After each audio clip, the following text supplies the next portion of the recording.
Welcome back to the Keeping It Real with KC podcast. I, of course, am your host, KC Phoenix, and this is my daily thought.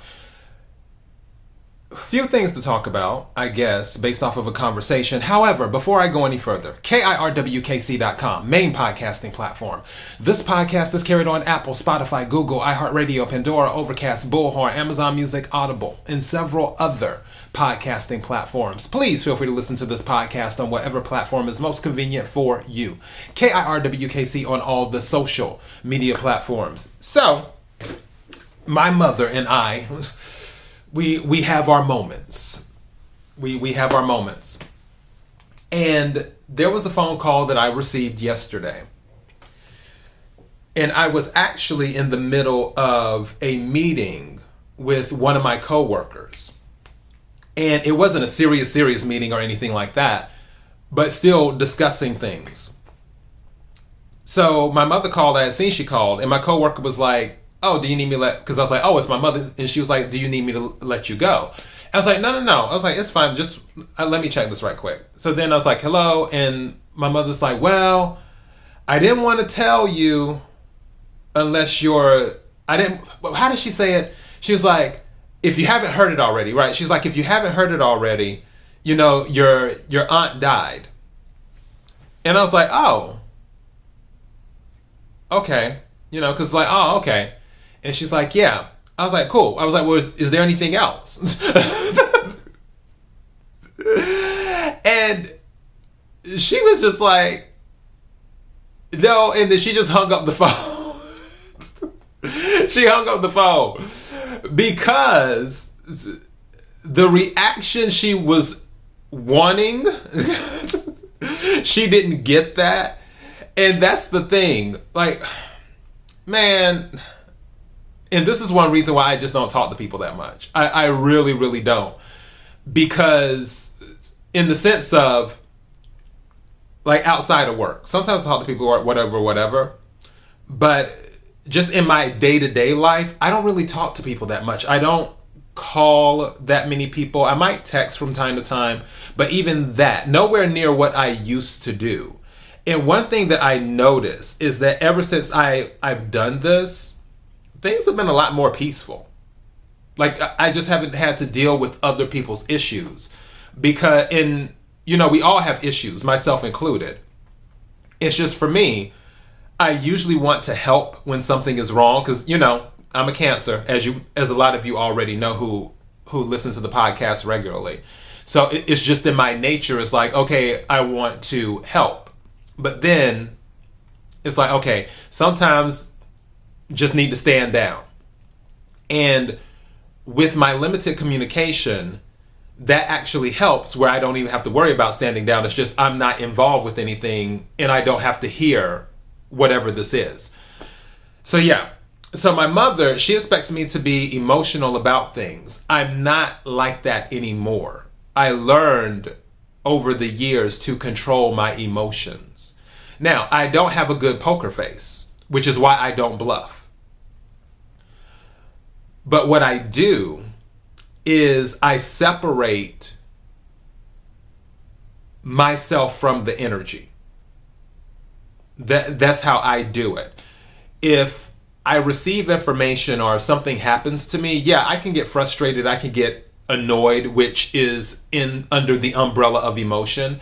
However, it isn't anything where it just constantly weighs on my spirit anymore because, number one, if there's any shenanigans going on, as I mentioned in one of my daily thoughts, the wheel of God never stops turning. So whatever's going on with these shenanigans, that wheel will keep turning. And while that person or those individuals may be doing shenanigans while that wheel is up, eventually the wheel will be down. And then, as I said before, the grace that someone gives out when they're up will play a huge role in the grace that they receive when they are down. Some people might call it karma. But that's why I don't get too bogged down in all of that stuff with shenanigans. When it comes to people passing and transitioning from the 3D over to the other side, it doesn't hit me like that anymore. It just doesn't. Now, like I said, I can have my emotional moments. That full moon did a number on me back in November on the 8th during election day, because when I walked into the place that I was voting in, there was a lady, which she was really, really tall. This black woman had beautiful gray hair. And for whatever reason, because she didn't look anything like my grandmother, my grandmother was much shorter than that lady, because this black woman was probably 6 foot, 6'1", because I'm 6 foot or 6 feet, however they say it. So, and pretty sure she was tall as me or taller than me. So, yeah, but she was just gorgeous, older woman. And when I had seen her, it reminded me of my grandmother. I literally started to tear up as I'm preparing to check in for voting, as I'm entering the building after I noticed that woman. And that's my mother's mother, my nanny, who she reminded me of. Because I do miss people who have transitioned. I have thought about people before. There's a song by Patti LaBelle called Love Never Dies. And it's about people passing away and the thoughts and everything else. There's this one guy, he's a Gemini, and he passed away years ago. And I still think about him to this day. Especially I think about him around his birthday.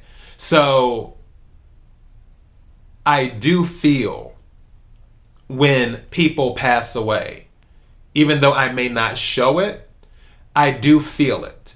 It's just in the moment, in this life, there isn't anything that I can do with a situation like that. And I've learned to accept that on an emotional level. It's like process it, and it's like, okay. And then if it's immediate, then obviously there's things that have to be done, preparations and arrangements and so on and so forth. And whatever those are, again, that's on a case-by-case basis, because one person's idea of a send-off may be totally different from another person's. If somebody wants to have the marching band and do this and whatever walk you call it, and I think it's in New Orleans and stuff like that, whatever you want to do for somebody's funeral or their wake or whatever, then swing for the fences. Whatever you want to do, if that's on your spirit to do it.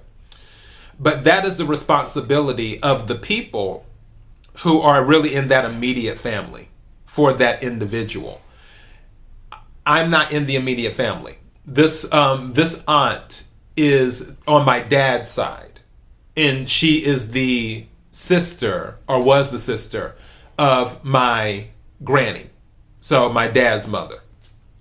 And I miss my granny too.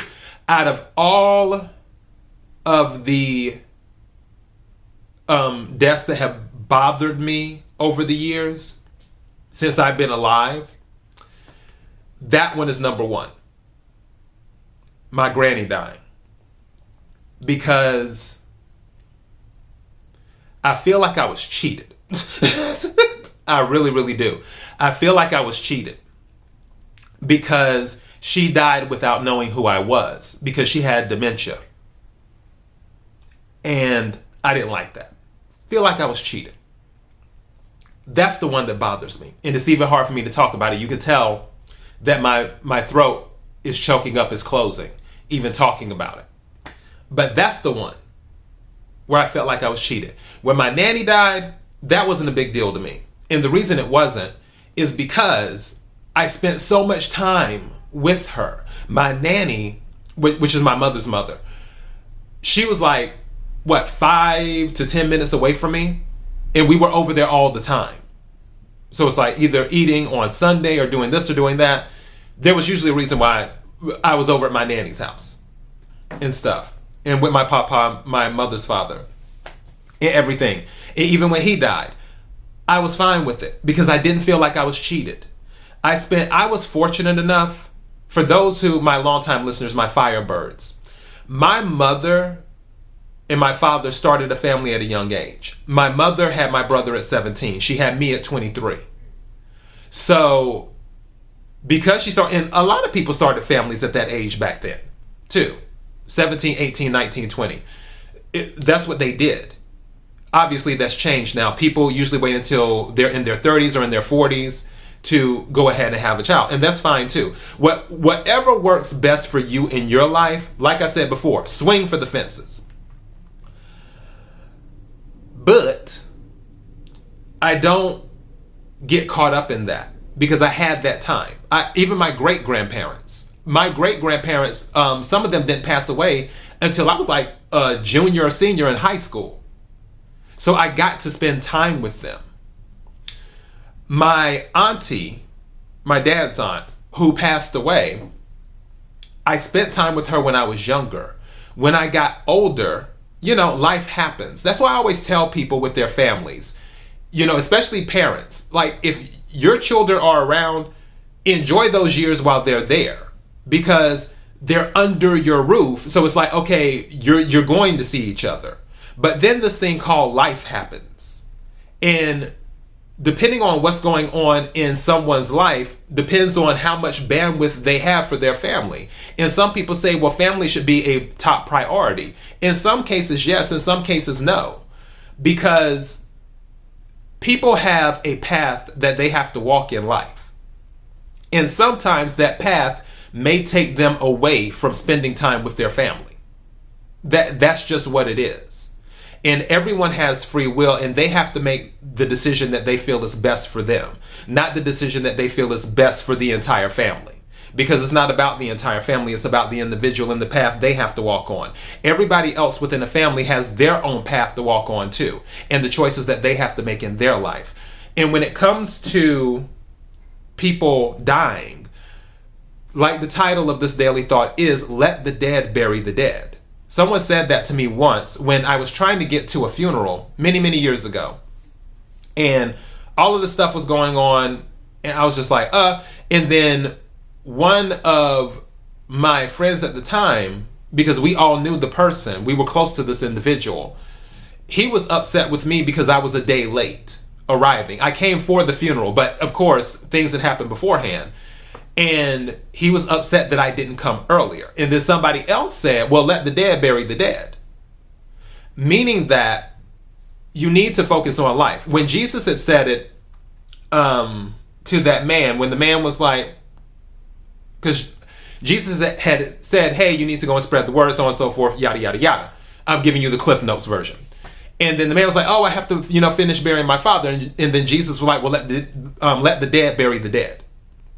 Which, in that case, it was more of God comes first.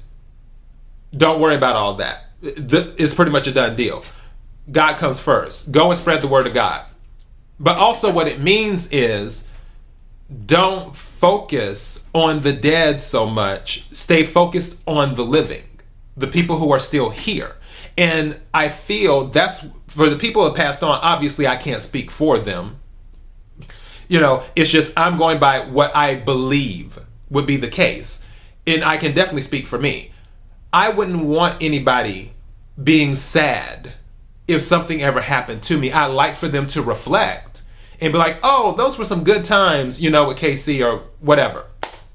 But as for just staying, down and upset, it's like, when it's time for me to transition, whenever that is, hopefully not soon. Knock on wood, I still got some stuff to do. Then, yeah, but when I transition, I just want it to be where people hear the news, they process it, and then they just celebrate the good times, and that's it. It doesn't need to be a thing of, oh, goodness, what about this, what about this, what about that? Because as I said before, whatever's going on, that's for the immediate family to handle. Now, if somebody doesn't have immediate family, that's a totally different thing. That can be worked out whenever it's worked out. But let the dead bury the dead. Focus on the living. My auntie, when I dealt with her, was a very kind lady. And she came across very soft, is how she came across. Very, I'm looking for another word to describe her. Also very regal. My auntie was very regal, too. She was regal. she gave that energy. And I appreciate the times that I interacted with her and how kind she was throughout the years that I dealt with her growing up. As for what her demeanor was or her energy was over the past, when's the last time I spoke to her? As in really dealt with her. It's probably been like 10, 15, 20 years, give or take. As in I truly interacted with her. So, yeah. I don't know what the energy was then, but based off of when I was growing up with her, she was a kind lady. And she was very soft and regal. So, and I appreciate her. And I'm sure my dad does too. But again, it's not really my dad's burden, or not even burden, assignment. Thank you. It's not my dad's assignment to carry any of that energy. That is her daughter's assignment and her daughter's husband and so on and so forth. And they'll handle all of that and carry all of that and deal with it accordingly as they feel fit. So yeah, but that is my daily thought. Let the dead bury the dead. And if you ever get a chance, listen to that Patti LaBelle song, Love Never Dies. It's a beautiful song. If you like Patti LaBelle, not everybody is into Patti LaBelle. So yeah. But that's my message. KIRWKC.com, main podcasting platform. This podcast is carried on Apple, Spotify, Google, iHeartRadio, Pandora, Overcast, Bullhorn, Amazon Music, Audible, and several other podcasting platforms. Please feel free to listen to this podcast on whatever platform is most convenient for you. KIRWKC on all the social media platforms. Till next time, be blessed.